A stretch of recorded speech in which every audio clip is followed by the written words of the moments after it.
But I think the audience deserves to know a little bit about Matthew Worley. From Madison Avenue to Middle America, our host's writings have been published on a variety of topics ranging from business and economics to lifestyles and media history. He currently serves as the host of By the Book, a weekly author-themed talk radio series. Matthew's broadcast work has been featured via ABC, Pacifica Radio, NPR, PRX, and his print journalism has appeared in publications ranging from Opera News, I read that all the time, to the Daily Mail, UPI, ESPN, and scores of others. He is a member of the WGA, the DGA, and SAG-AFTRA, and serves as president of the Southern California chapter of the American Society of Journalists and Authors. How about a warm welcome for our host, Matthew Worley? Yes, Matt. Hey, are we on? Thank you, sir. It is such an honor to be here with this man whom we love so much. If you are a broadcaster who loves the craft of what we do, this is a man who began on radio in 1946, on television in 1950. Wow. And you think about the fact that commercial, meaningful television probably starts 47, 48. So when an image was first struck with an electron beam against the cathode ray tube, this man was there. And it's such an honor that he's still with us and he's willing to talk with us today about his wonderful career. I haven't used the word honor very much over the years in interviewing people, but I'm honored to get to do this with you. Thank you, Matt, so much. thank you. God bless you. He's done more for me. He's got things here that I haven't even seen. He just told me about them. I said, come on, you're joking. He said, no. So anyway, I'm listening to you. The thing about Jimmy that we all know, I think, and I've come to see more in recent days, is he is a broadcaster's broadcaster, a performer's performer. And you see that in a number of ways. And one of the ways you see it is he said to me today, I don't want to see any of the clips in advance. I want to see them right along with the audience. So we're going to see some kinescopes today that have not been seen since their original airings in the 1950s. And other than myself and Stu, who transferred them, no one has seen them. It'll be a real treat. Jimmy, part of what we will talk about today comes from this book called Go Get 'Em Tiger, Becoming the Person You Want to Be, by Jimmy Weldon. As an interviewer on radio about books and authors, this is one of the most lovely things I've ever read, genuinely, and it's the reason that it was the inspiration for doing this today, reading this book. It's such a treat. We're going to open up with something unusual. Yes, sir. A 1931 talkie, brief clip from a film called 10 Nights in a Bar Room. Is this the first film you ever saw? First movie I ever was in my life. And this directed Jimmy's path in a very important way. It was that pivotal moment that led him to be here today. 10 Nights in a Bar Room, based on a T.S. Arthur novel. It's a temperance melodrama, and the plot is typical of temperance melodrama. It's about a man whose life is destroyed by alcohol. Night after night, he returns to the bar, and his life devolves. And night after night, his young daughter comes to the bar room to take him by the hand and lead him home. Yes. But on this final night, something unexpected happens. Let's take a look. Jimmy has not seen this film since he was 7, he tells me. That's right.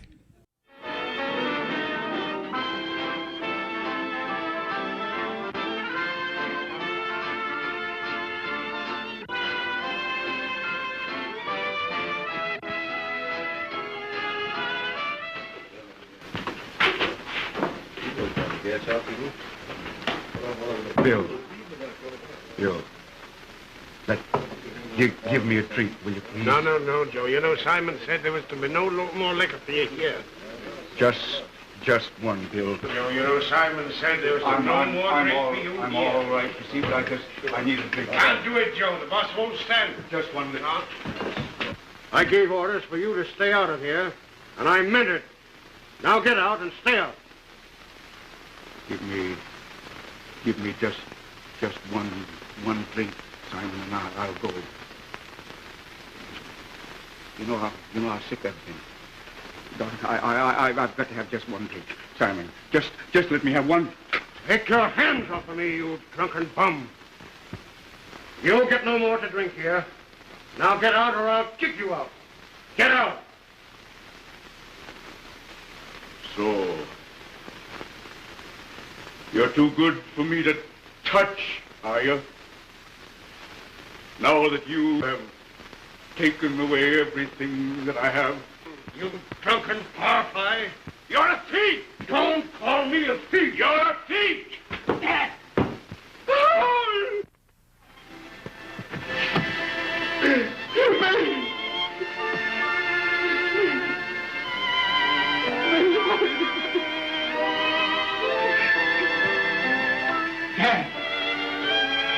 Look what you've done.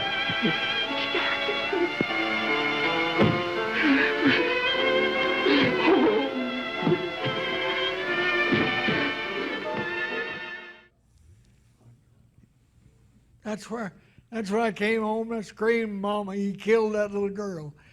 He killed her mama. I saw him. And it was that moment that put you on the path to being here today. Tell us about that. I just was so frightened. My brother said, we got to get him out here and take him home. I was a baby of the family. When I got home, I said, Mama, he killed that little girl. She said, what little girl, babe? I tried to explain it to her, and my two brothers came in, and she said, get out of here, leave him alone. I was sitting on the floor, and as I told her what happened, she said, oh, babe, that was play-like. I said, Mama, I saw the blood. She said, that's probably ketchup.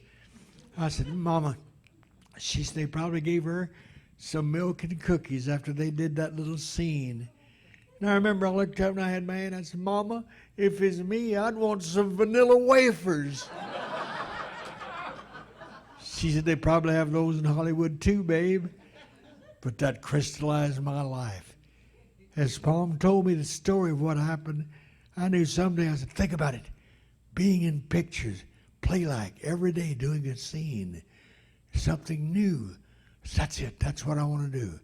And the next day I started going, see every picture I could. I didn't run up down the street saying, I want to be an actor someday. But I saw every movie I could. And every one I thought like I was in it. I played like I was playing the part. So that it just meant so much to me. My life was crystallized at that moment.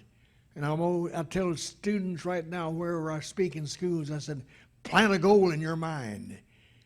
There's only something you want to do more than anybody else. I said, plant a goal and don't let anyone ever talk you out of it, because you are the most important person on this earth. You know more about yourself than all the people in the world combined, and you're the only person you're never going to leave. So it's up to you. If you can believe you can do anything, you can. And that's why I put on my business card today, Mark 9:23 at the top. If thou canst believe, all things are possible to him that believeth. Plant that goal in your mind and don't ever stop, because like I said, you're the only one that really counts. The two most important things you can ever say to anyone or ever hear are these two phrases: thank you and I love you. They're not used enough, but they should be all the time. You never get tired of hearing that or saying it to anyone if you just think about it. My life has been that. And if you just, when I hear someone say, and they say, how do you feel? I think of my father. They used to ask Dad, say, how do you feel, Joe? And he said, if I felt any better, I couldn't stand it. I've said that for all my life. And you all know this. I've said always, always. How do you feel? If I felt any better, I couldn't stand it. When you say that, the only one that really is hearing it is your mind up here.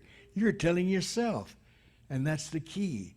When you believe in something with all your heart, there's no way you can not get it. It's going to be there.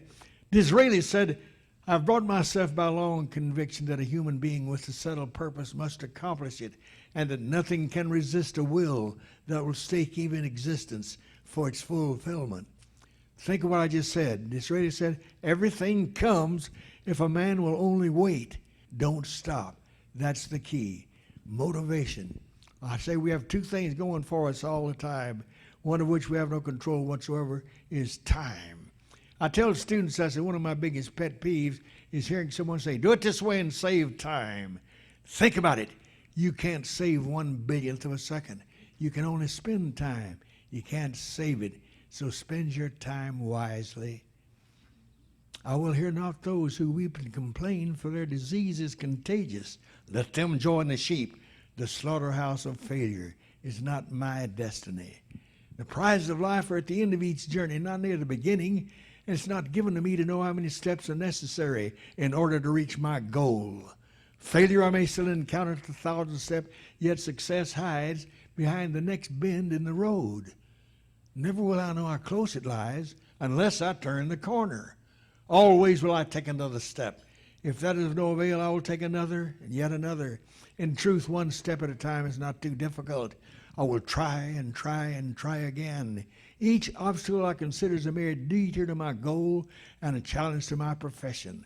I will persist and develop my skills as the mariner develops his by learning to ride out the wrath of each storm. So long as there's breath in me, that long will I persist.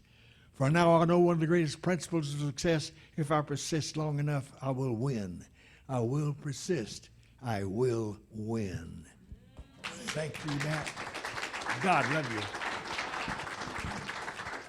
Plant that goal. Don't let anyone ever talk you out of it.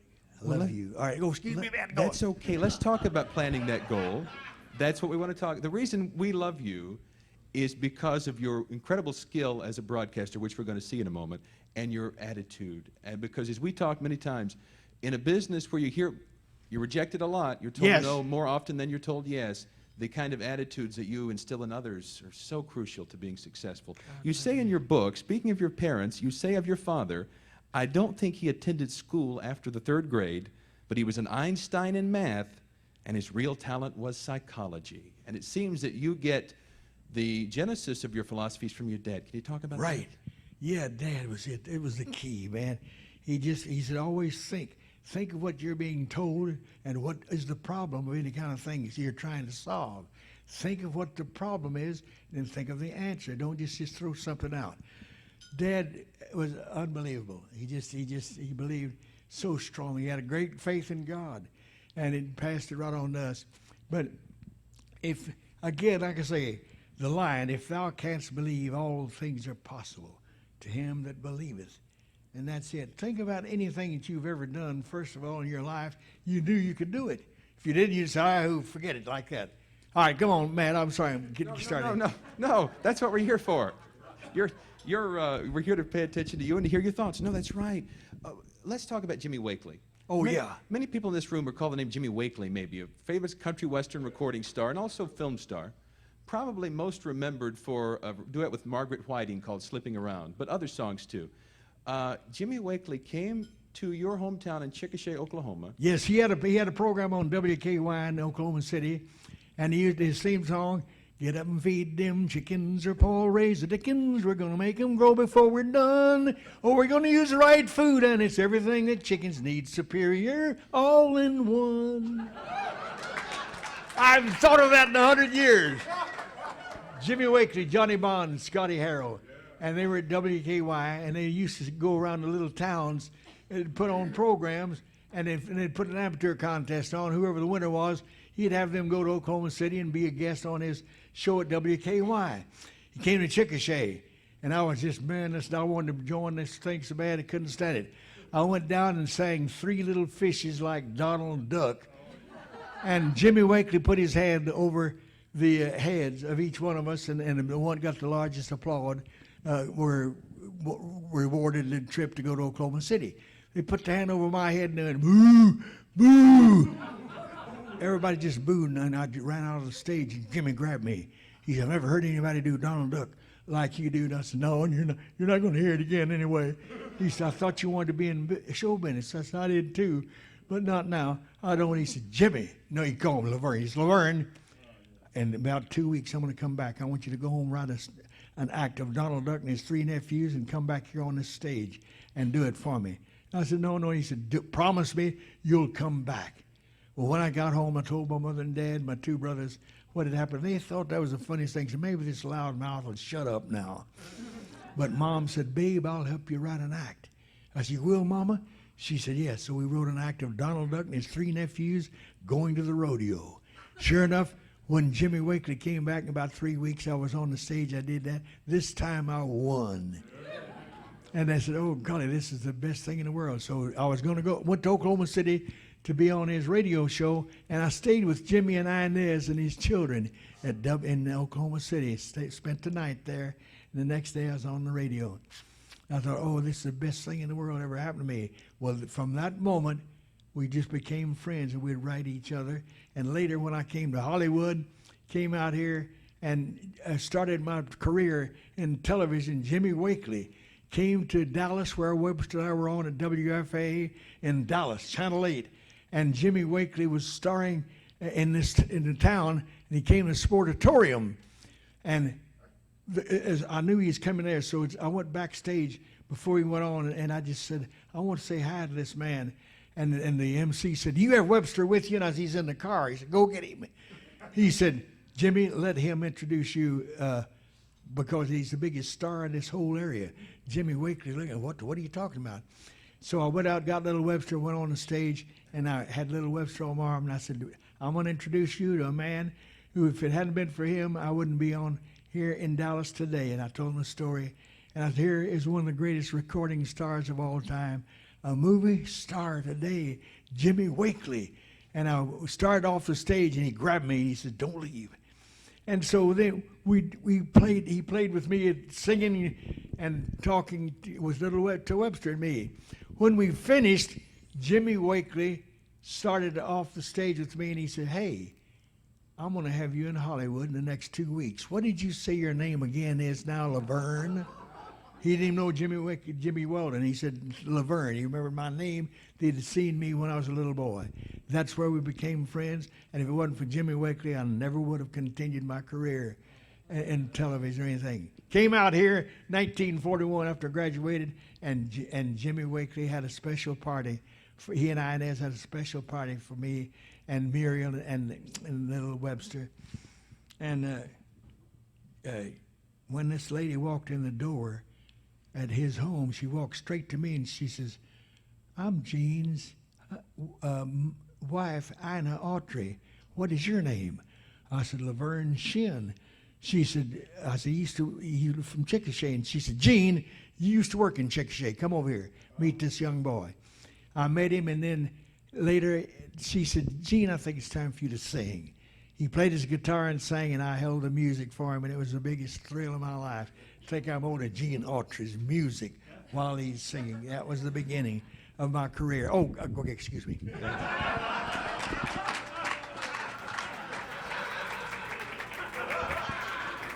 Well, let's clarify a couple of points for am I on? No, I'm loud. Okay. No, it says on. Hello? Is the battery dead? Did someone check the battery? Okay. All right, here, come on, Matt. Well, we've got. Okay, hold on to it. All right, you guys. We've got audio on the cameras. In 1946, Jimmy went on radio, KWCO. That's it. And eventually invented a co-host. Is that right? Tell us Little how Duck. Yeah, Little I Webster used to play was born. records, and this Duck would come to the door, and he'd want to come in, and he said, "I'd like to be on the radio with you." And I said, "All right." Didn't have a name or anything, but he liked music of Spike Jones. I told the manager, I said, "Could I have an hour and play records with this little character I've got, a duck?" He said, "Certainly." And so people would think that little Webster was two people, because when he'd be out, "I like you," and we'd talk, and I'd say, "Hey, come over here by the mic." And they'd move back and forth like this. I can't do it. I had a stroke, and it's hard enough to do my own voice, much less Webster. But anyway, everybody liked it. They wanted me to do the program every day. So they liked Spike Jones and this little duck. And finally, they named him, and I won the contest. I took him up in a little airplane, little Cessna 140. All right, okay. Well, from there, as we learned from your conversation a moment ago, you moved to some larger stations, then to WFAA in Dallas. Yes. And in 1950, when radio becomes television, Jimmy and Webster went on the air. But at that time, it was necessary for Webster to take on a physical form, right? Can you tell us? Yes, Martin Campbell, who's the manager, said, "I want you to be our children's show on WFAA." And I said, "Mr. Campbell, what do you mean?" He said, "You got to get a duck." I said, "Well, get a duck?" He said, "Yeah." He said, "You do the voice? We got to see him." I said, "Well, wait a minute. I'm no ventriloquist." He said, "Well, just get a duck anyway." Because, as you all know, all ventriloquists, they try to show the people that they don't have to move their mouth. So that's why when they do a character with some character, they'll say, "Hey, fella, how are you?" "Oh, I'm fine." So they don't do it. Well, now with little Webster, how would I say? I have to say, I love you. I love you. I'd move my mouth more doing the duck than I did myself. So when I got this little duck, my niece used to listen to me on the radio, and she'd say, "Uncle Jimmy, I'd like to see little Webster." Well, he wasn't even born then, but the radio producer I had made the head of little Webster. Another one made the body. So it was a different thing. In fact, I'm gonna let them see Webster right now. Hold this. Okay. I haven't done anything with little Webster in so long it's a sight because I can't even move. You have to put this down with your caught, okay? Yeah, hold there. Just put it down. All right. Now listen. Anyway, this is a little duck that I had all these years, and like I say, right now I have chronic inflammatory demyelinating polyneuropathy. And if you think that's pretty rough, you try to learn how to say it. But anyway, that's a special thing with our blood that it causes the nerves to have neuropathy, and they won't function properly. And so I said, well, I'll try anyway. But now here's the little duck, and here's the way I did this for 50 more years. This is little Webster Webfoot that you know. Just a second now, Webster. Hang on there. All right, just a minute now. Can you do this? Hurry up. Well, I'm trying. Just a minute now. I got to get your head on here. That's what to do. All right, now. Here is little Webster as you remember him. Oh, wow. Webster, can you say I love you? I love you. All right, that's better. You're having difficulty with your own mouth. Sweet. That's Matthew Worley. Well, what to do? Hey, listen. Anyway, guys, this is difficult for me to hold little Webster like this and talk for him. Can I put you right? Wait a minute. Wait. I'm sorry. There it is. It's just a minute. All right. Webster, this is a long time ago. I know you're only 3. I'm tough. Yes, you are. You really are. And can I go on and see some other things that we've got on television and that we did way in a long time ago? All right. Okay, here you are. Let's say bye. I love you. All right, let's give us number 4. From 1954, Jimmy and Webster on NBC Live.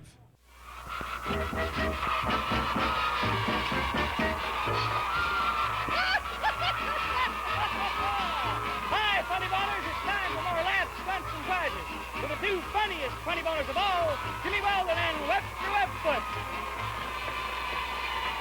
Hi, Funny Bonus. Well, an old faithful, you're looking bright and cheery today. Stand by for a lot of prizes because we have a big show, and today, another special production of Webster Webfoot's Little Theater. Well, all right, but let's get on with our first funny moment for today and see what is in store for him. Now, remember, you cannot touch the swing or the plate here with your hand. Webster and I'll keep it going. Not me. What is it? I'm getting out of here. No, don't worry. It won't hurt, Webster. All right, now be careful, and let's have a lot of fun. Remember, the first one that caused the place to drop will be the loser. Now, let's all stay together here. You ready? Yeah. All right, I'll give you a little chance. All right, now, get set. Yeah. All right, now put it up there. That's right, now come on in. Watch, don't touch it, don't touch it. Don't touch the swing. Don't touch the swing. Woo! Oh, that's it. Don't touch it. Don't touch the swing now. You can step in a little closer if you want to. That's it. Just a little bit closer. All right, here we go. One more. That's it. Good. Get set now. How many dishes is going to be? Who's going to be the loser? Watch it. Watch him going. Oh. What in the world? Good lands. I'm sorry, Webster. I did most of that, but yours dropped first. They were real great, and like I said, we'll never do this at home. But since Salvador wins, you'll be thinking, let's go over to Old Faithful and give him a big hand for being on Funny Boners. Wow. That's wonderful. Yes, Yes, sir. Isn't that great? I'm still hungry. You are? Yeah. Well, Webster, Look. here it is, a sandwich, isn't it? Yeah, food. Wait, let's see what kind of sandwich it is. Would you look? This happens to be an N.B. sandwich. Sandwich? That's what it is. Receive prizes, too. But now, you're all set. Yeah. We'll find out what's in the big funny boner question mark this week. I can't wait. All right, here it is right now. Oh, look. Yes, sir. These are toy baseballs. Play ball. Yep, here the big baseball season's opened up, so our question now is how many toy baseballs are in our funny boner question mark? Now, in a minute, we'll read the names of the 10 funny boners whose cards have been drawn this week, and they will have a chance to guess. But funny boners, we want all of you to get in on our contest. And the only way you do it is just send a 2-penny postcard to Funny Boners, Box 8, Los Angeles 53. And on the back, send us your name and address. That's right. A 2-penny postcard to Funny Boners, Box 8, Los Angeles 53. Wait till you see the wonderful prizes that are awarded every week. Well, I don't know where it goes, but every Saturday our time just flies by. Yeah. We'll see you next Saturday, though, with more fun. Till then, bye, old baseball. Bye. We love everybody. We'll see you next Saturday.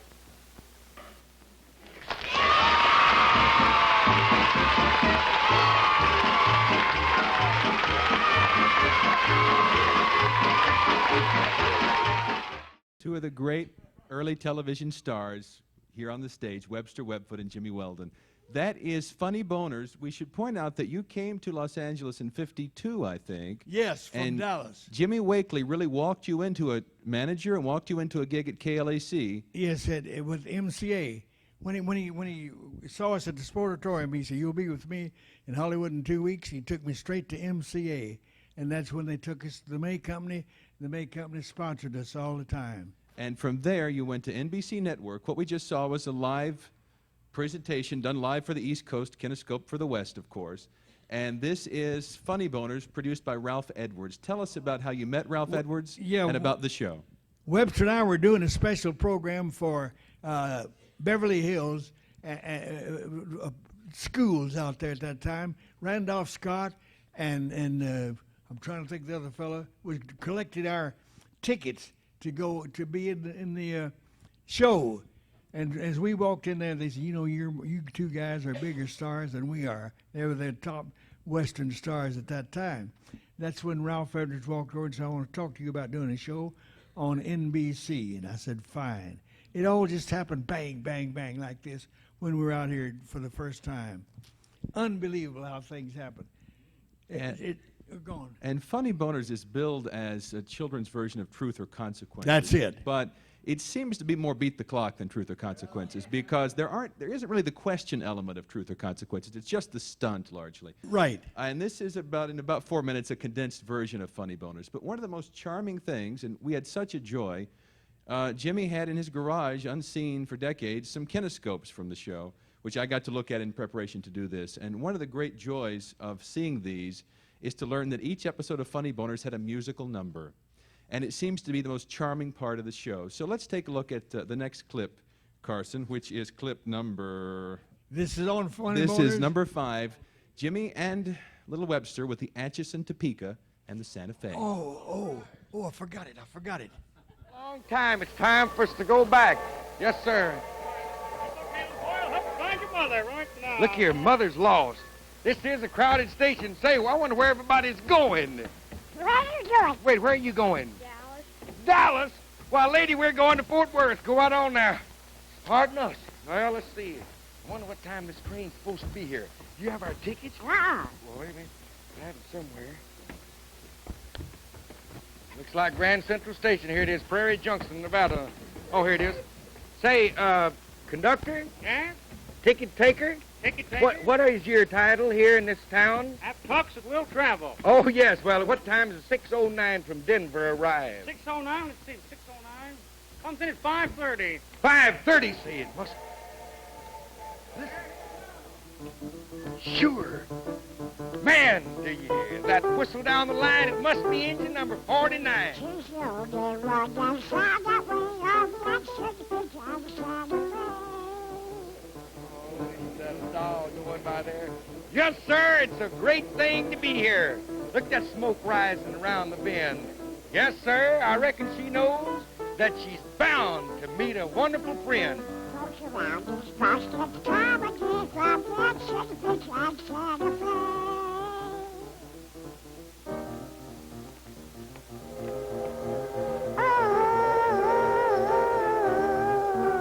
Hey, conductor, grab the line.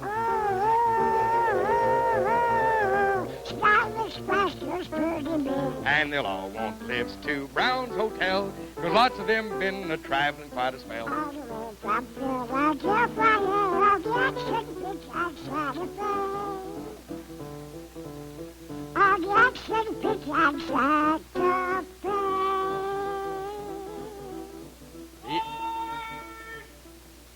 Board, you mean...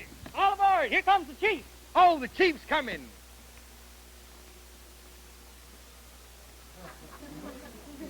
The chief?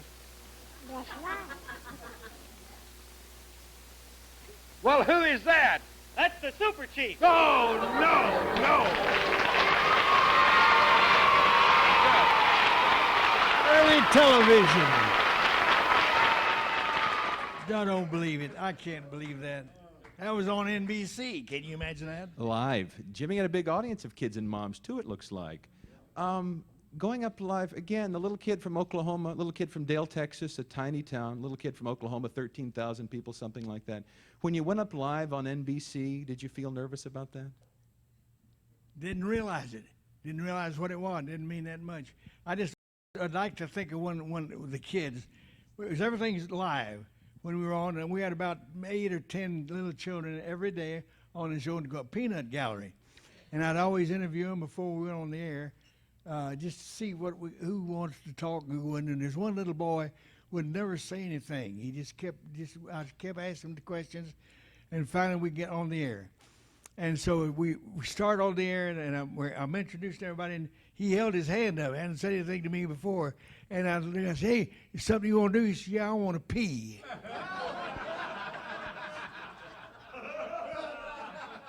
Now, you can imagine. I said, well, okay, go on out there, and when you're through, come back. I couldn't think of anything else. The little children didn't even re-register with them at all.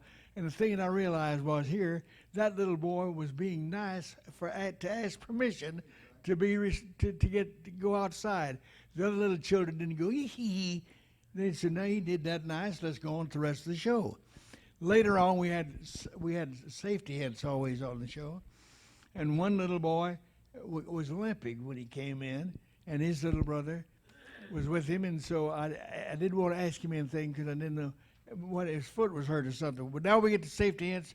And he said, Uncle Jimmy, my safety hint is don't go out in the backyard barefooted. You might step on a nail. And I thought, and I said, did that ever happen to you? Oh, yeah, it did. I said, well, just the other day, I said, let me see it. What? I said, let me see your foot. I was worried about the nail stuck you. The little brother that had not said anything, he just sitting there looking like this. The little boy now is so nervous, and you can imagine he's thinking, I wonder if my sock's clean or is there a hole in it or something. I'd been in the same shape before, but so the camera goes right in there. He starts taking his sock off, and when he puts his foot up, it's just as clear and nice as it was the day he was born. He was so nervous he took the wrong sock off. When this little boy looked up at me and said, wrong foot, I'm telling you, I thought I'd fall out of the chair. And his little brother said, what's the matter with you? I was taunting you were the Lone Ranger. The little boy wouldn't say anything. Now he's just going like a wild man. Tell the whole story. I told you about that nail in that board all the time. And he's going, shh, trying to keep quiet. So we went off the air, closed the show. I said, thank you very much. We'll see you tomorrow. Watching that little boy with his torn foot with a nail. But these are the kind of things that happen that were so good in live television. You can't get that today. Just do it. No way on earth would it matter. Well, let's talk about more live TV. On the back of the NBC network gig, Again, speaking of the small boy from Dale, Texas, you got another very important, and we're going to see a clip, very impressive job at WRCA in New York, which we know today as WNBC television. And when Sherry Lewis left her hosting role as the head of something called the Hi Mom Show, Jimmy took over. Now, the Hi Mom Show, we have a clip here, and as those of you who know the history of film and archiving, the kinescopes were often made for the sake of the sponsor to prove that the spot ran. This kinescope cuts off at the spot, so I assume it was made for Macy's, who is the sponsor. Let's take a look from New York, live, Jimmy and Webster on the Hi Mom Show. Sherry. Hi, everybody. This is Webster Webfoot. Hi, Mom. Isn't it grand that you could be on hand to share the fun we have together? And we would like you to know, Josie, Jane, and Jimmy, and Webster bid you a gay and happy hello. You're welcome to the Hi Mom Show. Yes, and I'm Uncle Jimmy Weldon saying welcome to Hi Mom. Yeah. Crusader Rabbit's going to be with us. We have the last chapter of Little Joe, the pig, and you know all the trouble that they've been having. But right now, here comes Nurse Jane Palmer. Good morning. Stick out your tongue and say, ah. What? Well, Say, ah. no, wait, you know you can do this, Aunt Jane. Oh, you're all right. You know, today is the day that we have our doctor on the show. And today it's Dr. Riley, and he's a pediatrician. And I wanted to see if you were all right before he came on. Otherwise, we could have him check you while he's here. He's a what? He's a pediatrician, Webster. That's the doctor for little boys and girls, isn't that right? That's right. You're in that category. Yeah. Good. We'll see you later, won't we? Right now, Aunt Josie is coming in. Oh, good morning, Aunt Josie. Good morning, boys. Hi, how are you? Oh, just wonderful. I love summer. You know what, Aunt Josie? We've got an experiment. We're going to accentuate the positive in a minute. So would you tell us what we're going to eat today? Well, we positively have a seafood dinner for tonight. We're going to have a fish chowder, and you can get that quick frozen, or you could get it canned, or you could make it yourself with broiled Boston sprouts. That's lovely, boneless haddock, and parsley potatoes, and stuffed tomato salad. You could stuff them with coleslaw, and a dessert that you could carry over and use for the weekend. A Linzer tort. That's what we'll show. Well, they mentioned accenting the positive. Maybe it's negative. That's right, Aunt Josie.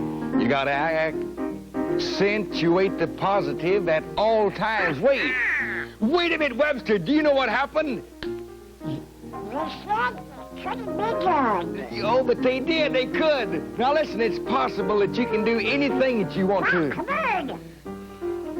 Even Marconi was smarter than that. Didn't you know it? Oh, wait, listen, hold it a minute. Uncle Buzz, what's going on? I'll tell you what, let's hold it. Uncle Buzz, you started something over there. That was my secret. Oh, now, Webster, don't give me this secret stuff. Yes, yes. All right, I told you that we were going to have an experiment of some kind. Now, we are going to have a special experiment later on in the show. One that I think you're going to be amazed at because if you're careful, you can see some of the strangest things in nature with chemicals. What? Yes, Webster, you'll hear about this later, but now Les Toyle is going to come in. We'll have this message from Les Toyle, and later on I'll explain exactly what I'm talking about. Oh, Uncle Buzz! Whether you have a big house and big family, or a little house and a little family, Les Toyle all-purpose liquid detergent will be a welcome addition because Les Toyle will help you keep your family's clothes fresh-looking and bright. Whether they are dark clothes or light clothes, all heavily soiled clothes will wash completely clean. Use Les Toyle to remove perspiration soil from collars and cuffs on shirts and dresses. Grease, oil, and dirt from heavy work clothes or coveralls. Stains and grime from youngsters' play clothes. Kitchen greases and soil on towels, dishcloths, and cleaning cloths. Lipstick marks, greasy stains, even wax from tablecloths and napkins. Yes, whether you have a big washing or little washing, whether your water is hot or cold, hard or soft, you can depend on Les Toyle for the finest, cleanest laundering. So why don't you join all the families of every size that have learned it's so easy when you use Les Toyle? Don't remember this. Don't remember that was an insert of some kind. From 1955, live in New York.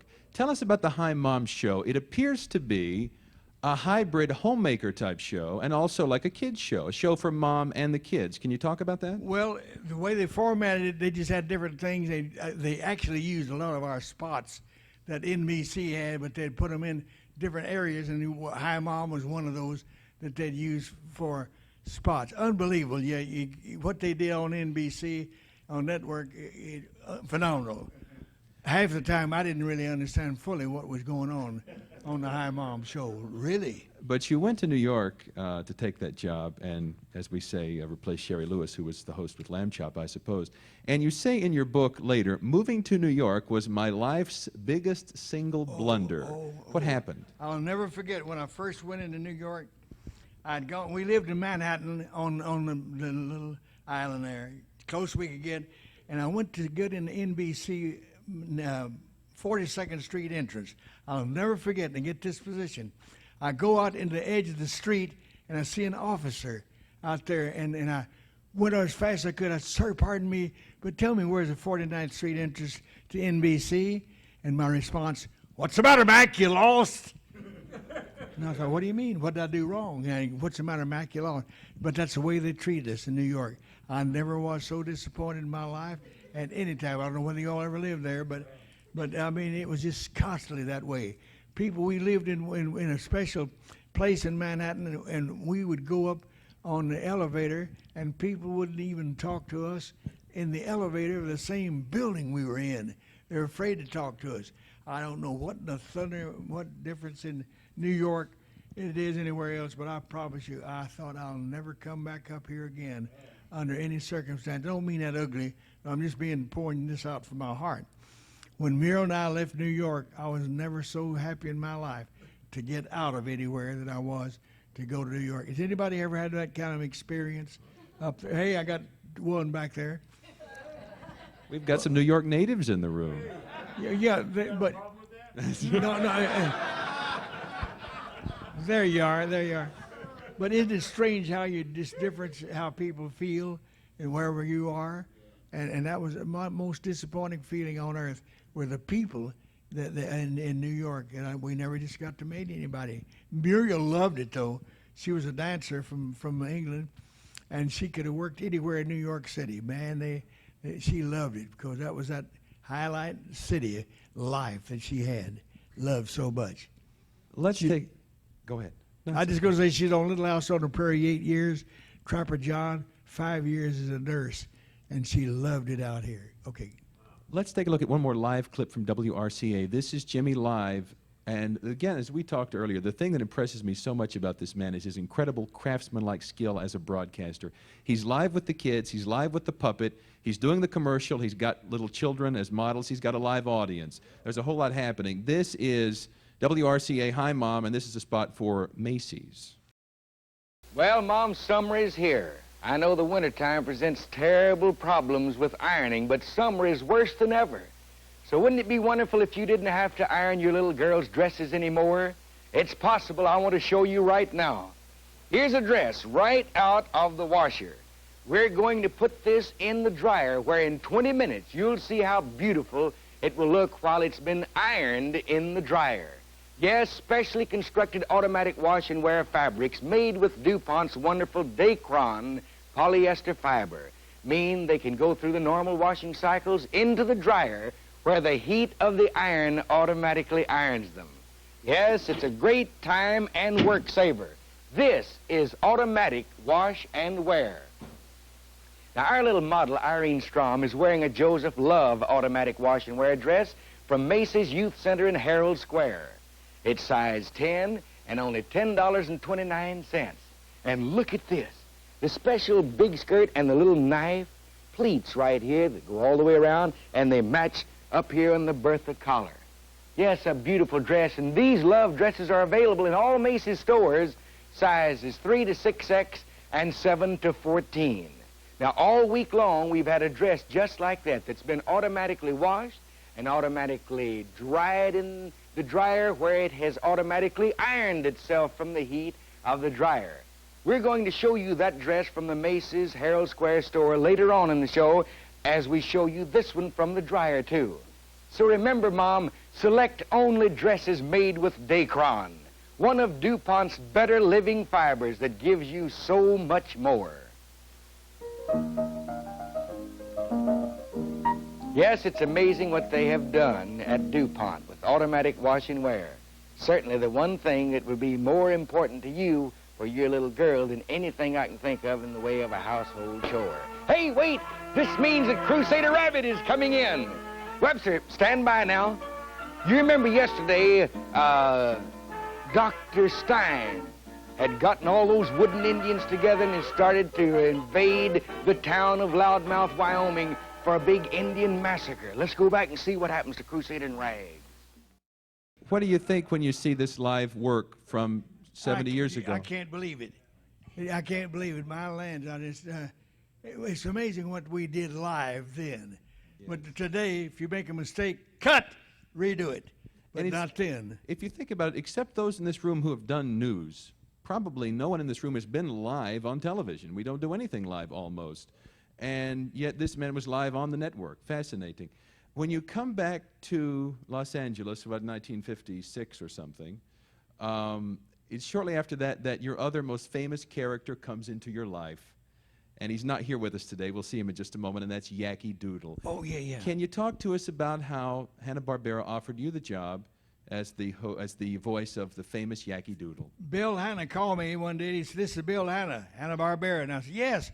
He said, "We're going to start a new program called Yogi Bear. And in it is a little duck character. We were wondering, would you like to do that voice?" I said, "Certainly." I had no idea that doing the voice of Yakky Doodle would mean more to my career than anything I ever did in the past, regardless of what it was. That meant more than anything, because people remember me as Yakky Doodle today, and think of how long ago that was. Today, Yakky Doodle. In fact, it's on the Cartoon Network, and the Cartoon Network's been on over 58 years, I think longer than any other children's show network. So it's amazing what some things will follow and some of them don't. But Yakky Doodle has been the real mainstay. Funny thing, Nancy Cartwright is a dear little friend of mine, and when Dawes Butler first started his career doing Yogi Bear, I mean not Yogi Bear, but Time for Beanie and the other things, Nancy Cartwright wrote him a letter from back in her hometown and said, "I'd like to come out and study with you." And he said, "Fine."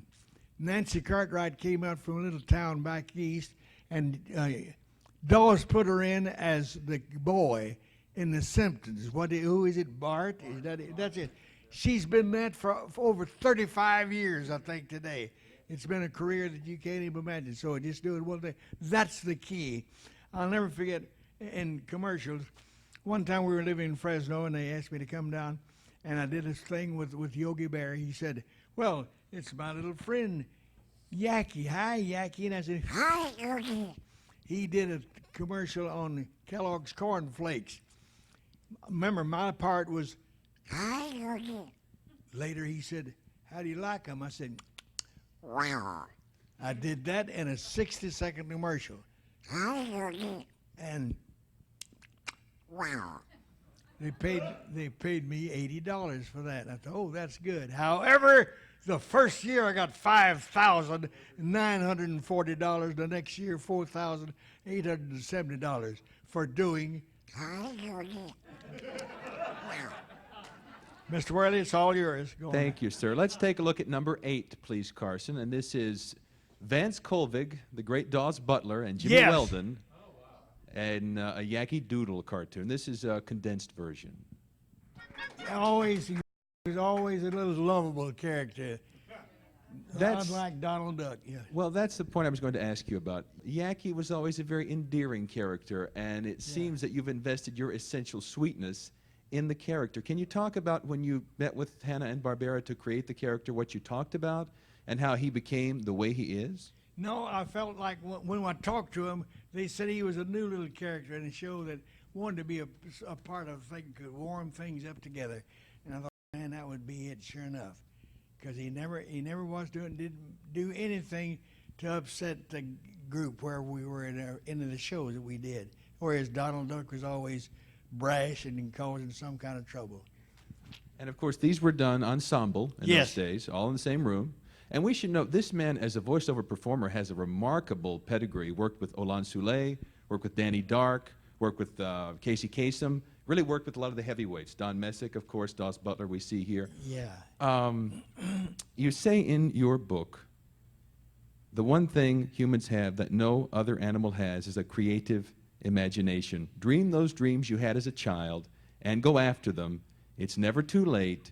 Don't ever stop being that little boy or girl you once were, because you're the same, just a little older now. Yes, that's right. That's right. Yeah, we all of us want to be children when we can get away with it. The only difference between an adult and a child is just the cost of the toy. Think about it. So you're still doing today that thing you dreamed of doing when we first saw that first film clip, and you dreamed of being an actor. And in addition to being a motivational speaker and a children's host, you've been an actor your whole career. I'm going to ask a question. I hope I know the answer. Which of all your acting appearances, which was the one you were most proud of?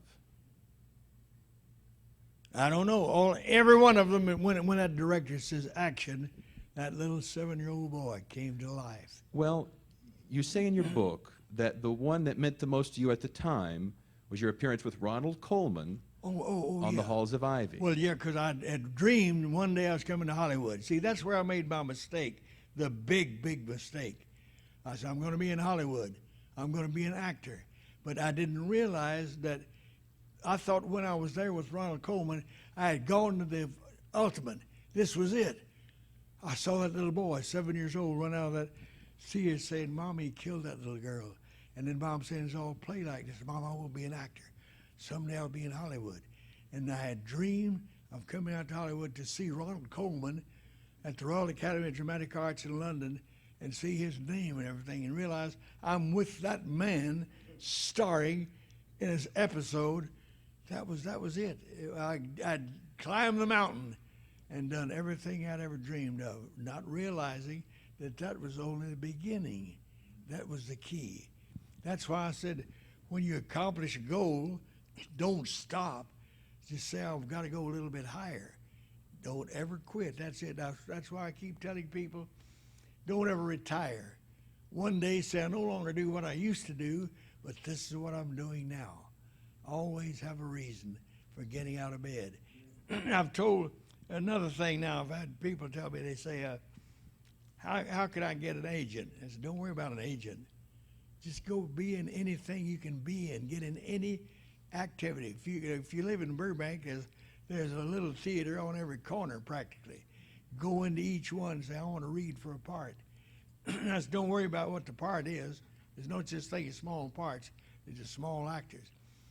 Read for the part, because all the people that are in that little theater are going to be members of Equity, and they're bringing their own agent out to watch them perform in something live. It's like Muriel. She said it was when Roddy McDowell, she worked with him as a little girl, and Roddy McDowell was 7 years old. He came down the stairway of this big house, West End, and when he got about halfway down the stairs, he said, Mother, they're here. That's all he said, but everybody in the theater said, watch that young man. Watch what he's going to mean. So as I told him, I said, when you do a part in a stage theater, somebody's going to be there, and they'll be looking at you and say, hey, I want to know who that is, right there. Always perform whenever you can. That's the one thing Jimmy Wakely told me. Don't ever fail to perform anytime you can. It'll mean something new to you. And that's it. I always learn something new wherever I am. Well, let's look at our final film clip then. This is from 1955, I think. And this is actually a very important find. I don't know whether you even realize this. This is Halls of Ivy radio series, Ronald Coleman and Benita Hume, adapted for television on CBS. And most of the episodes of this series are believed to be lost. So the fact that Jimmy had one in his garage is not only a find for us, it's really a find for history of television. This is Jimmy in what was at the time his greatest achievement in acting. Benita Hume, Ronald Coleman, Ken Carpenter as the announcer, and Jimmy Weldon as Calhoun Gaddy. Yes, they couldn't find a person on television that fit the character that they had on radio. And then one day they were watching Webster and me on Channel 13. And she said, look, that's Calhoun Getty. They came out of the studio and interviewed me and said, would you do the thing on Ronald Coleman, explain what it was? And I said, certainly. There's a bear living in the woods. So that's where this came about. Go ahead. Halls of Ivy. Welcome again to Ivy. Ivy College, that is, in the town of Ivy, USA. As you enter the gate of Ivy College, you enter a world that is dedicated to the principle, you shall know the truth, and the truth shall make you free. As far as anyone can see, it's an uneventful, quiet evening at Ivy. A normal night with everyone minding his own business, respecting law and order.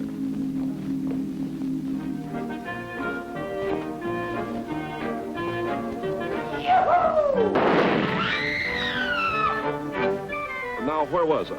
Oh, yes, I was saying this was an uneventful, quiet evening at Ivy College.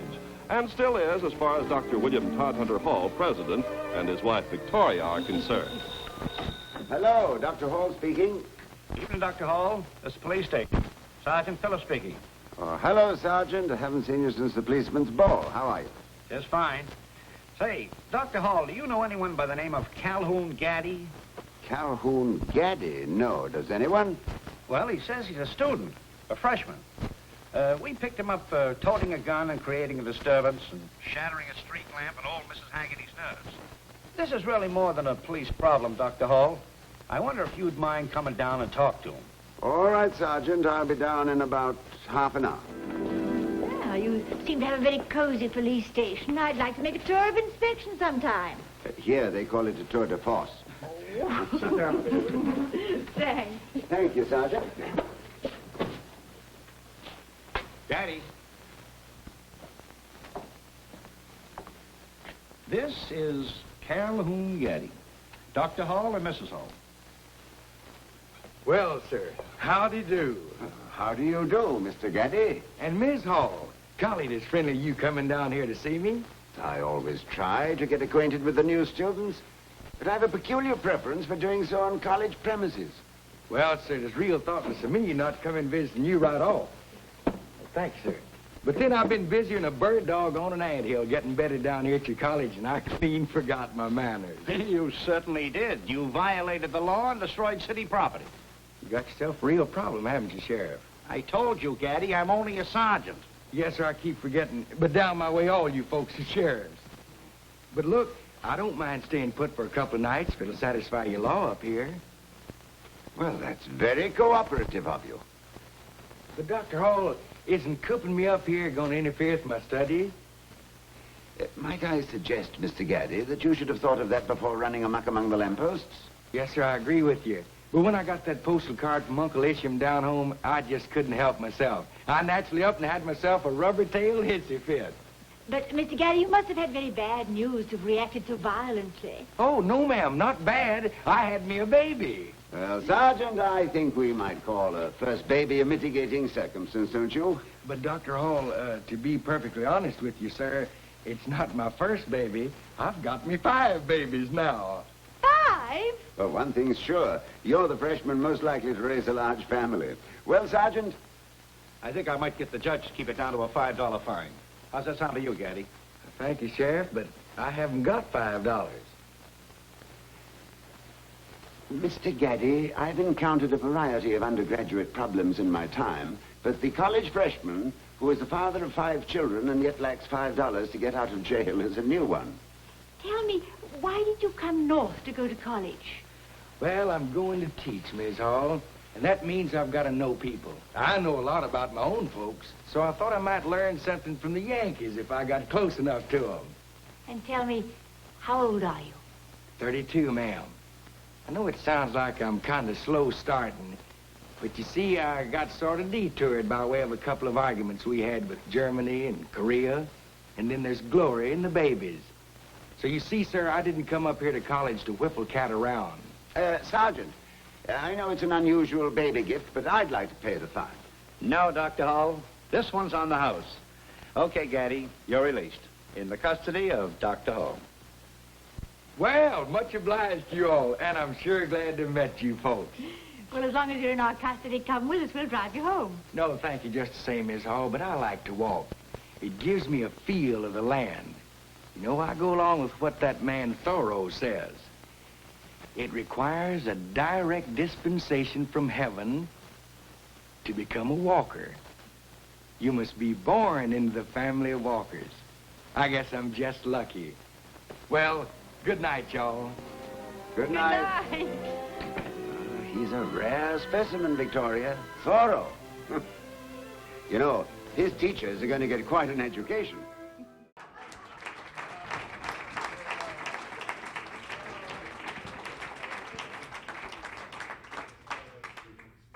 Calhoun Gaddy is a Jimmy Weldon type character, isn't he? Yeah. And you played a lot of those, really. There's a lot of them you invest yourself in. And by the way, Jimmy's the genuine guest star of the episode. He's in every scene, and it was hard even to choose something we could look at. Let's go out into the audience now and chat. Would anyone like to join us in the conversation? Ah, in the back, an intrepid soul in the back. Pardon me a moment. Let me come out there.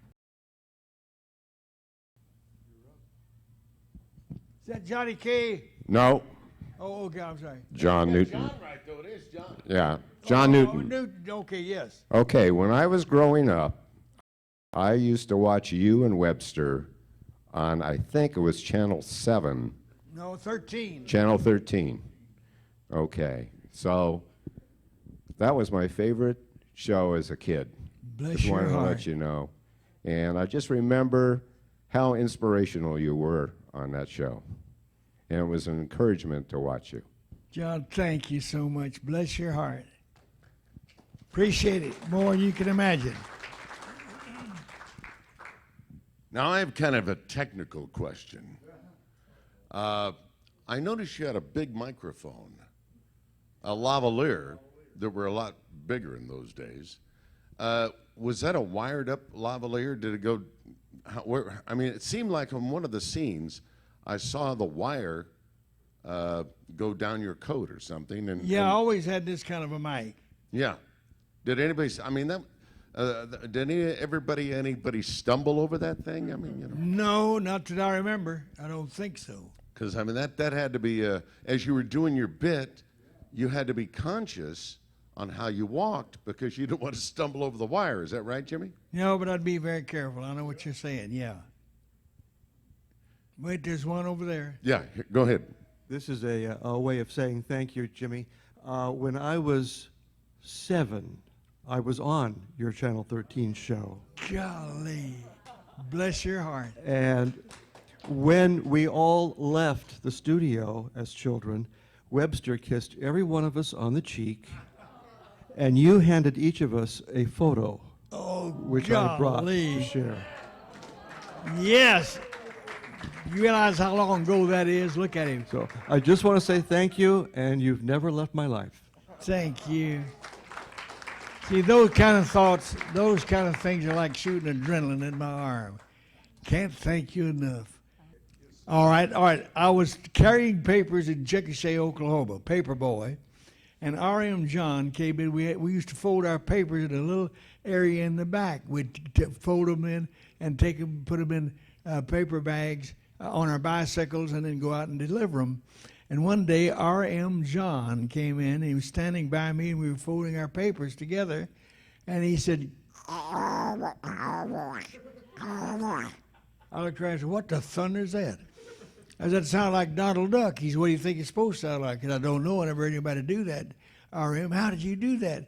He said, nothing to it, just... And I'm going, hey. Everybody in the group was laughing. I said, wait a minute. I don't hear anybody doing this but R.M. John. I said, I'm going to learn to do that if it's the last thing I ever do. And he said, yeah, you will. They all laughed and all that made me mad. Days and days later, I woke up knowing, that's it. I found out just talking out the side of your mouth. That was it. I spent days and days to learn how to speak so I could be understood. And when I asked my teacher in school one day, she asked me a question. I said, yes, ma'am, that's right. And had to stay in after school. We graduated in 1941. We were all having our graduation reunion. And Miss Bailey walked up. It's in my book, her picture. She walked up to me and said, you remember when I made you stay in school? talking that duck talk to me? I said, yes, ma'am, Miss Bailey, you really hurt me. And I laughed, and she says, well, I thought about it inhibited you. And I said, no, I loved it. But that was the beginning of making me sure that I wanted to be learning how to do that duck voice. And I talked that way morning, noon, and night. I'd answer the phone that way, and my two brothers say, Mama, don't even answer the phone, he's crazy. It embarrasses. Mom said, don't worry, we'll show him someday, babe. All right, but that's where I was really good. My mother was my real support. She wanted me to go and continue doing the little duck voice. Let me come around with the mic, okay, to take the questions. Here's one. Yes. If you could bottle up that relentlessly positive attitude, I think we'd all take a case of it home with us. Bless your but heart. Your mom and dad, because you just mentioned your mom, do you get this wonderful, inspiring attitude from them? Were they your biggest cheerleaders growing up? Yes, that's right. Yes, it meant more to me than anything, because every time I do anything, I remember my oldest brother thought, well, we'd ever said, you're doing so good, said, I want you to sing a song in our Sunday school. And I said, what? Mom said, that's right. So I decided I was going to sing a song in Sunday school for my brother and his class. And we rehearsed it over and over and over. And then when the day that came, we were supposed to do the song, I stood up before this group. 8 children were in there, counting Mom, and Mom and I were made up 8 of them. And so I looked, that's like, Mom, take over. Mom played the introduction. My song was Open Mine Eyes. I don't know whether y'all have ever heard that song or not, but it's open mine eyes that I may see glimpses of truth thou hast for me. Open mine, go like, and I was singing that, I looked at it, and I thought, what in the thunder are you doing? I'm singing, and the audience is just sitting there looking at me, and I'm telling you, I just choked right then. I was so nervous. I said, open my eyes. And I was going with Bob, what the thunder's wrong? So in my book, I said, I'll be glad to perform anytime, just don't ask me to sing. Little Webster and I would perform on the air, but I was always doing that for comedy, not just for something serious. All right. Now, there he is, Mr. Southcott. I have a comment. There's something you're doing now that's, I think, very exciting and available on YouTube and certainly sent to a number of people. And if you could tell us about the historical vignettes you're doing now. You mean just sensational. Wait a minute. Chuck, you're talking about the videos that I do every week? That's right. Okay. All right, well, here's what Dennis Daly is my writer and producer, and we've known each other a long time. In fact, one day, it's back in when Truth or Consequence had just been changed their name. You remember when Ralph Edwards gave an award to any town that would change their name to Truth or Consequences, and this little town in Mexico changed its name to Truth or Consequences. How much? Hot Springs, yeah. And so on their anniversary, I don't know how many it was, that they were going to do the program from Truth or Consequences, New Mexico. Dennis Daly was the top writer for UPI, United Press International, and Ralph Edwards sent me and him together to do a program at Truth or Consequences, New Mexico. That's where I met Dennis Daly, and we became friends from then on, and Dennis started doing my writing and everything for me and doing American. Right now, my main thing is doing programs for children. When I do schools, I used to go in and do programs for children. I'm so thankful I can come see you and tell you programs that are in our history books that they no longer teach. First group I ever talked to, I had them all hold hands and close in prayer. The teacher said, you can't do this. I said, what? She said, you can't pray in school. I said, well, I can. They didn't say anything about it. Nobody stopped me. But then one of my buddies, Bud, Brown was a Kiwanian, and he said, "You ever talk to any cadets?" I said, "What's that?" He said, "These are people, young students that go to a hometown, a close police station, and say, we want to join up and become a cadet." I said, "They spend about 13 weeks in this group, and then they can stay after they graduate till they're 26 years old." And I went, "Yes." So the first group I ever saw was Mission Hills out there at Haber Toyota. Bud was the top executive with the public relations director for Haber Toyota. I did this one in the first time I ever did any group was this police academy. This young lady was sitting there with her beautiful uniform on. I walked over and I said, "Have you decided what you want to do when you graduate from this class?" She said, "Oh, yes."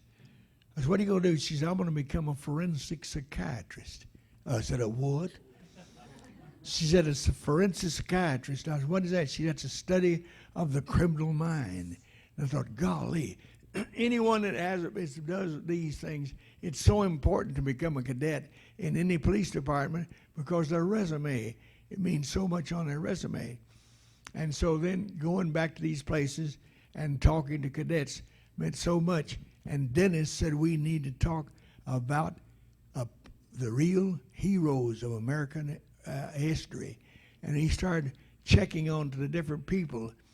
And we made a videotape of one of them and kept going on. We've done this over 2 years, making videotapes of great Americans and send it out every week.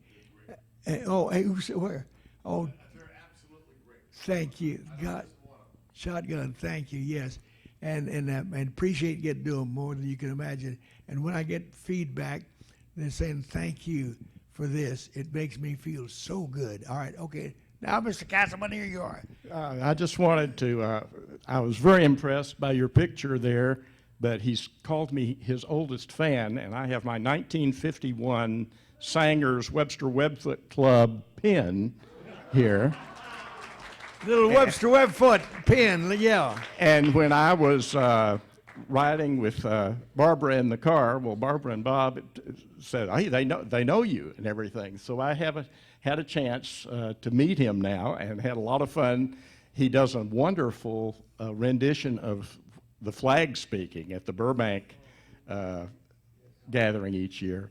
But it's just been so great to get here, get to know you. Thank you. And what happened is I evidently, to the best of my 9-year-old memory, won something with the Cub Scouts, and I was able to go to the Adolphus Hotel and sit right across from Jimmy and Webster because we'd won a paper drive or something like that. It's back in 1950, wasn't 1950 or so, and I was my typical self. I got him to give Webster a little bit of ice cream for dessert, and he was a little reluctant, but I was a smart aleck kid, and I think that he did give Webster just a little bit of ice cream. So I am so glad you brought Webster, because I couldn't believe he fit in that little suitcase. Thank you.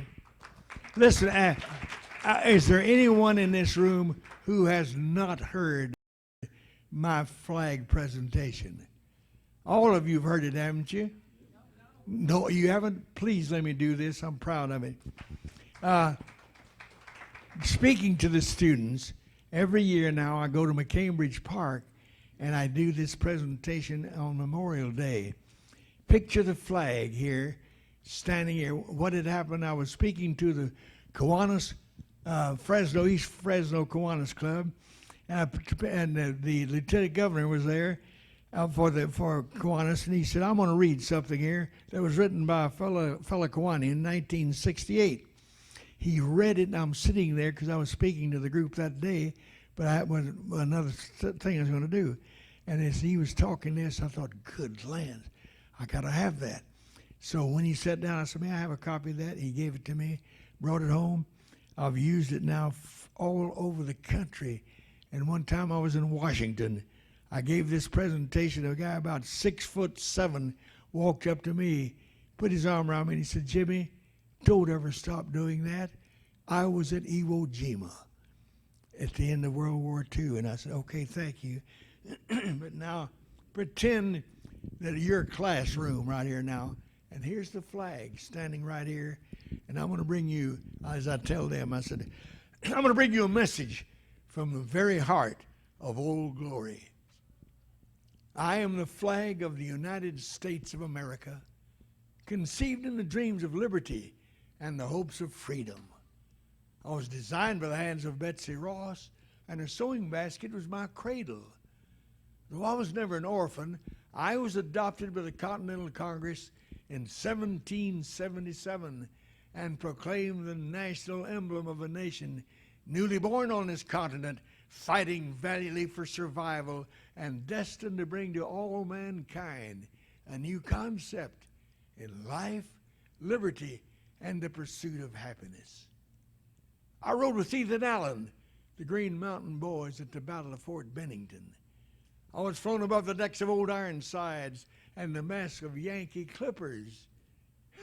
I blazed the trail with Daniel Boone and Davy Crockett. I led the settlers coming west and crossed Death Valley in a covered wagon.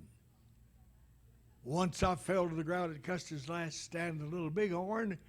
There are no living hands left to pick me up. But I galloped up the slopes of San Juan Hill with Colonel Teddy Roosevelt and his Rough Riders in the United States Cavalry. I was carried through the halls of Montezuma onto the shores of Tripoli by the United States Marine Corps. I stayed with the boys till it was over there on the battlefields of the Marne, Chateau Thierry, Saint Mihiel, and the Argonne Forest. I saw many of the youth and manhood of our nation fall and lie still in death that had given their last full measure of blood. War was over for them forever, but I kept my lonely vigil over their graves and stayed to watch the poppies grow amid the crosses, row on row, in Flanders Field. I was raised by 6 brave Marines and sailors during the hell of Iwo Jima in the final hours of World War II. Haven't changed much. 243 years. I still have my original 13 stripes, but as each state came to the Union, a new star was proudly added to the constellation of my blue field.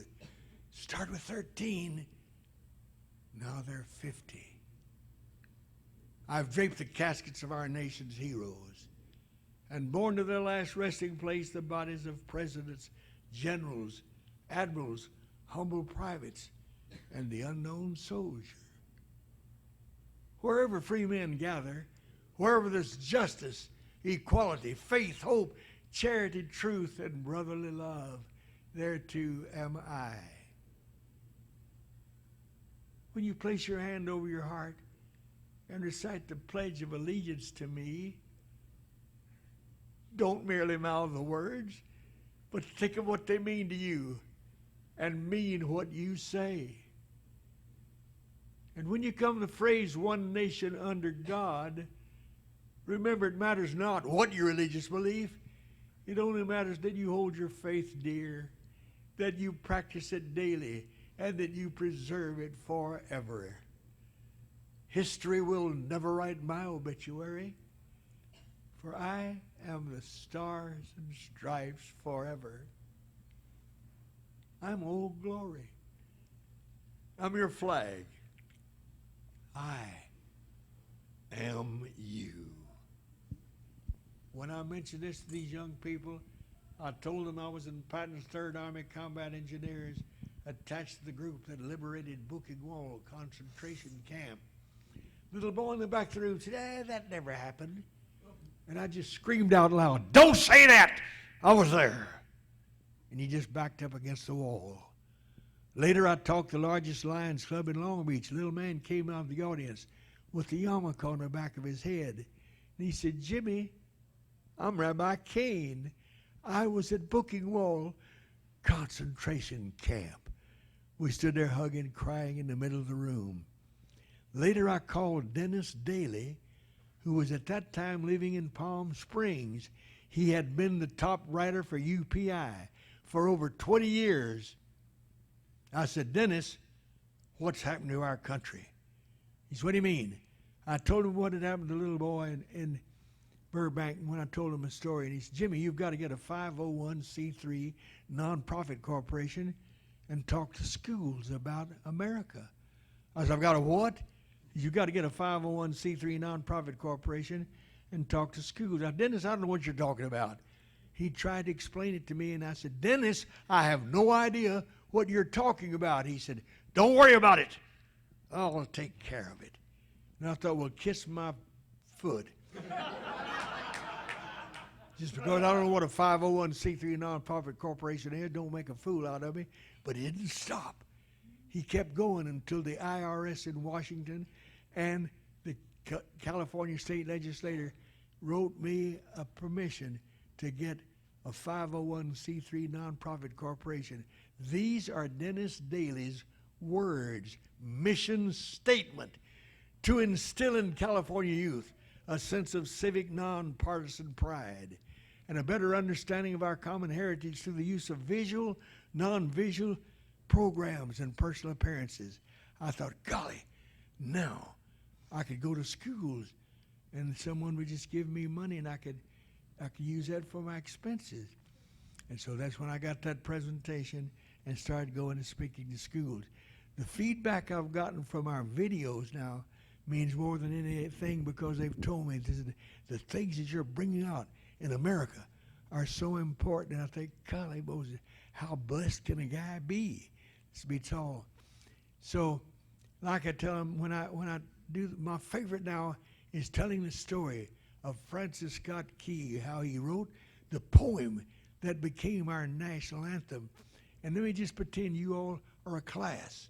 You're a class right now, and I'm going to tell you. So I want to tell you the story of how Francis Scott Key wrote the Star-Spangled Banner.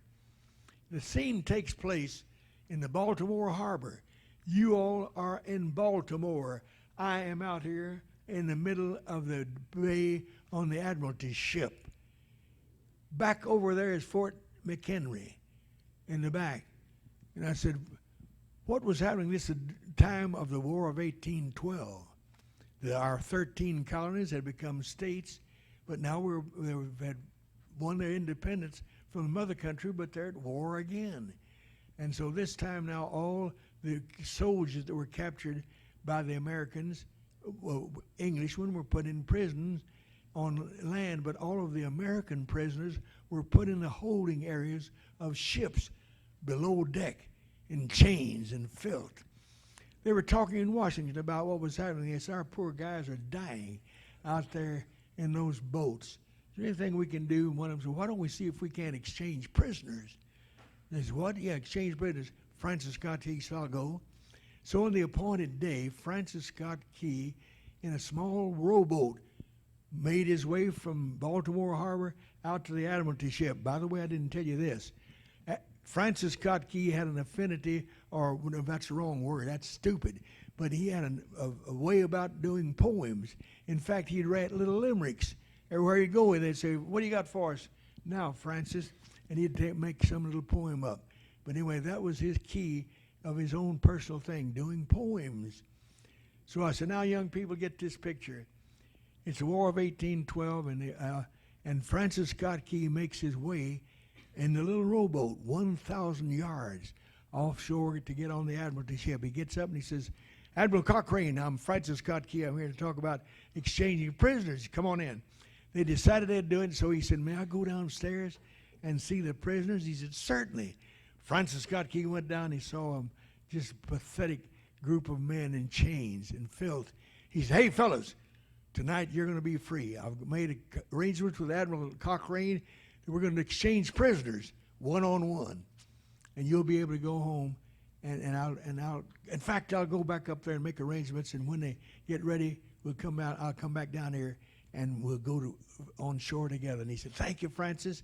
So he gets back upstairs. Admiral Cochrane says, Mr. Key, we got a little problem here." He said, "What's that, sir?" "Well," he said, I'm going to release those prisoners like I told you, but after tonight it'll be just academic.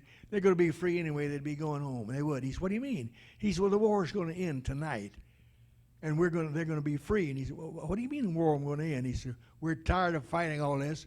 we're going to end the war tonight right here in the Baltimore Harbor. Francis Scott Key said, how in the world are you going to do that? He said, well, you turn around and look at the sea. Francis Scott Key turned around, nothing but little dots all across the sea. He said, those are all the British armor, our strongest armor we got. The war fleet, that's everything. I sent for them, they're going to be here within 2 hours, so you can see the war is going to end. He said, what are you doing? He said, Fort McHenry. If the admiral, I sent an ultimatum to him, if he doesn't lower that flag in the next 2 hours, we're going to blow the flag in Fort McHenry right off the face of the earth. He said, what? You can't shell that fort. It's not a predominantly a military fort. It's full of women and children. Don't worry. They got a way out. What? I told you, as soon as the guy, commandant, lowers that flag, the bombing will stop. We'll know you're once more under British rule. Francis Scott Key said, may I please go back and see the men? Certainly, sir. Take your time. We'll be here for a couple hours. When he gets down there and tells them, and they say, oh, Francis, how many boats, how many ships did you see? He said, I don't know, over 100.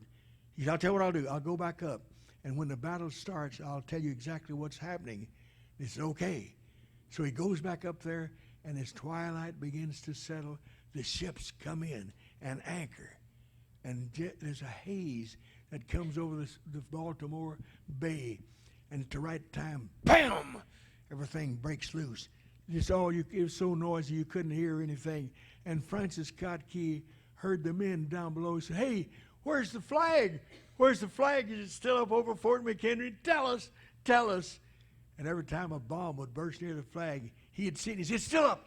It's still up. Francis, the Admiral Cochrane, what's the matter with these idiots? Why don't they bring down that flag? Don't they realize it's an impossible situation? Francis Scott Key said, Admiral Cochrane, George Washington told us the difference between American Christians and all other nations, we'd rather die on our feet than live on our knees. He said, that's very commendable. You're going to be wishing you could find a place to pray on your knees. I'm going to order those guns to go straight for that flag. You're going to see what gun power really is. Now, students, let me tell you what happened. God intervened once again to save our nation, because just as the bombs started, a gentle rain began to fall over the Baltimore Harbor, and the water mixed with the powder in the cannons, making some of them become duds or they fell short. And the Admiral Cochrane didn't understand. I don't find they still got that flag. I don't care. I've got a contingency of people down in New Orleans. They're waiting for us to come down. We'll end the War of 1812 there. We'll leave these guys up where they are. So now it's silence. It's silence. But every time Francis Scott Key got near there, he heard them saying, God, please keep that flag flying. Well, they saw it last night. Don't let it come down. So now sunrise comes in. Admiral Cochrane is getting ready to take the ships out, but Francis Scott Key gets in that little rowboat, goes back over there, climbs up on the rampart, and he sees the flag at an odd angle in shreds, but it's still at the top. And he realized now, every time a bomb burst near there, the flag would fall, but fathers would come up from below, move those bodies away, and bring the flag back up and hold it until they died. And it's when he looked and he says, oh, say, can you see by the dawn's early light what so proudly we hailed at the twilight's last gleaming? He was writing this down on a piece of paper. Whose broad stripes and bright stars through the perilous fight o'er the ramparts we watched were so gallantly streaming. And the rocket's red glare, the bombs bursting in air, gave proof through the night that our flag was still there. On to the end, oh, say, does that star-spangled banner yet wave o'er the land of free and the home of the brave? Francis Scott Key published that poem after Admiral Cochrane left. In a few weeks, everybody was saying it wherever they go. Oh, say, can you see by the dawn's early light? One night, a group of men were in a tavern sitting over to one side. They were going over the poem that Francis Scott Key had written. They were saying it. Oh, say did you see by the dawn early light. On the other side of that tavern was a group of rowdies drinking, and they were singing an old British pub song. And the men said, listen to that song. Listen to Mater, the cadence, it is the same as Francis Scott Key's poem. And they started singing, oh, say, can you see? They changed the words then. The music that became the thing that nobody could blow down. They couldn't lower that flag, became the music of the poem that Francis Scott Key wrote on that very important night. One time, young people, I was talking to a group, and some teachers had been over there at Fort McHenry. And they said they saw a place where it says on the rampart, here's where Francis Scott Key stood and wrote the famous poem that became our national anthem. Think about it. This is not play-like. This is real. This is America. As long as I can just talk and tell those young people about this, I thank God that He's given me the presence to do this. America is great. God bless America.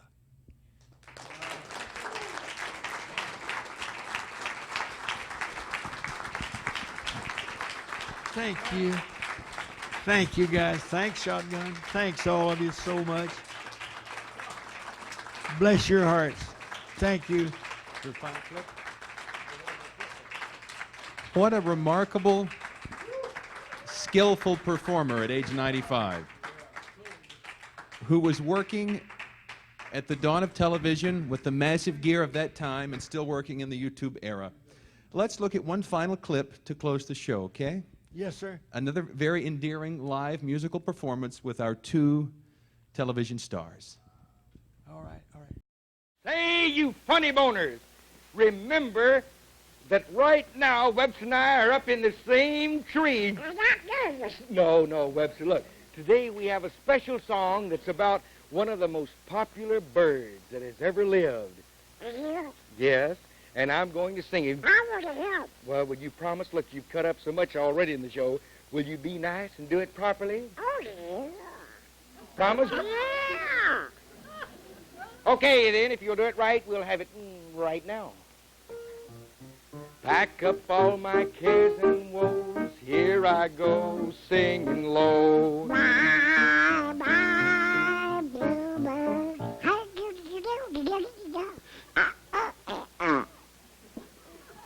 That's not right. Pack up all my cares and woes, here I go, singing low. Hello, Mr. Buzzard.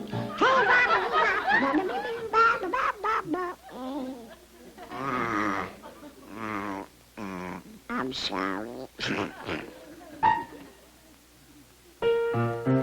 Pack up all my cares and woes, here I go, singing low. Bye, bye, blackbird. Well, somebody waits for me, sugar sweet, so is he. Bye, bye, blackbird. Oh, what hard luck stories they all hand me. Oh, he thinks he's so good. Why won't someone please just understand me? Take my bed and light the light. I'll arrive, hope to die. Blackbird, bye-bye. Oh, what hard luck stories they all hand me. Easy, Marvin. Why can't someone please just understand me?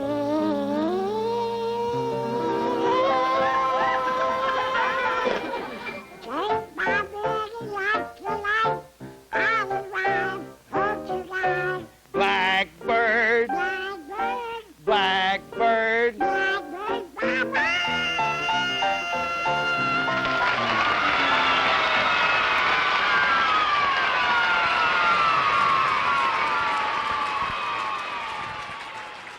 live on NBC from 1955. Jimmy, this has been such an honor, more than I could tell you. And let me say on behalf of this group, thank you, and we love you. Thank you. Thank you so much. God bless all of you. Thank you. Webster says, I love you. Go get them, Tigers.